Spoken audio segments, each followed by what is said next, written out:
வணக்கம் உறவுகளே, நான் உங்கள் சத்யா. புது வீடு வாங்க போகிறீங்களா? வாயை திறக்காதீங்க. புதுசாக கார் வாங்க போகிறீங்களா? வாயை திறக்காதீங்க. ஏதோ ஒரு புது விஷயம் கற்றுக்கிறதுக்காக ஒரு கிளாஸ்க்கு போகிறீங்களா? வாயை திறக்காதீங்க. நல்ல சந்தோஷமாக இருக்கும், ஏதாவது ஒரு நல்ல விஷயம் பண்ணணும் அப்படின்னு நினச்சிங்கன்னா வாயை திறக்காதீங்க. வாழ்க்கையில் அடுத்த அடியை எடுத்து வைக்கணும்.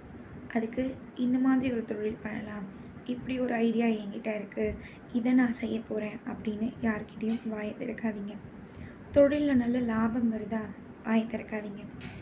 நம்ம கனவுகளும் நம்மளோட லட்சியங்களும் நிஜமாகாமல் இருக்கிறதுக்கு காரணம் என்ன அப்படின்னா, தவறான நேரத்துலையும் தவறான நபர்கள்கிட்டையும் நம்மளோட லட்சியங்களையும் நம்மளோட கனவுகளையும் சொல்கிறதுக்கான விஷயம் மட்டும்தான்.